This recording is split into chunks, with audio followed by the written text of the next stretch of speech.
Meanwhile, Dr. Makaziwe Mandela says world leaders are not doing enough to fight for the plight of Palestinians. She was reacting to news that the South African Flotilla activists are in Jordan.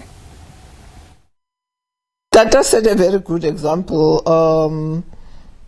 Tata was prepared to die for what he believed in, for the freeing of black people in South Africa.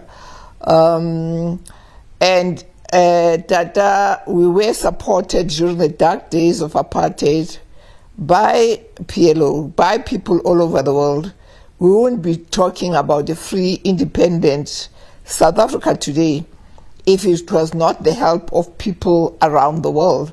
So Mandla and the other South Africans are continuing on that vein of not just looking at the freedom of South African blacks, but the freedom of all people. As Bishop Tutu said, and even Tata said, the form of apartheid and cruelty against Palestinians is actually 10 times to 20 times more than what we experience apartheid here in South Africa.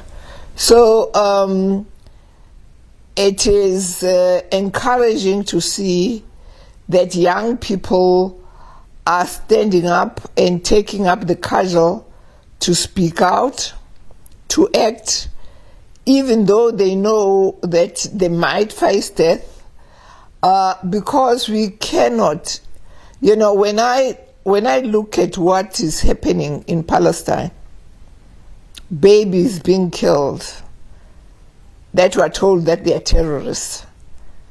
I am a mother and a grandmother today.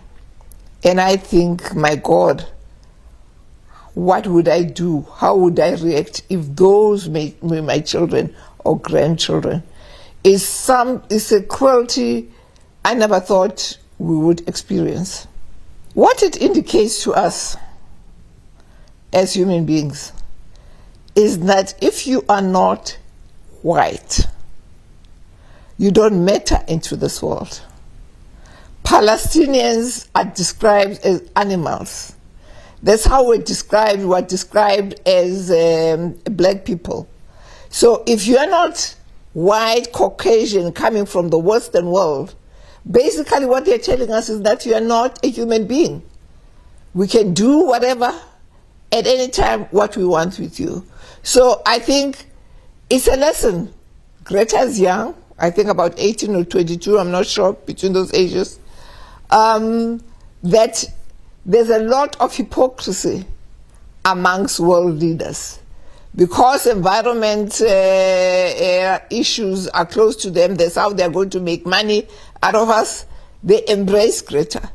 But once he now talks about the human rights and showing the hypocrisy of the oligarchs and the governments, Western governments, they are not going to support Greta Thunberg at all.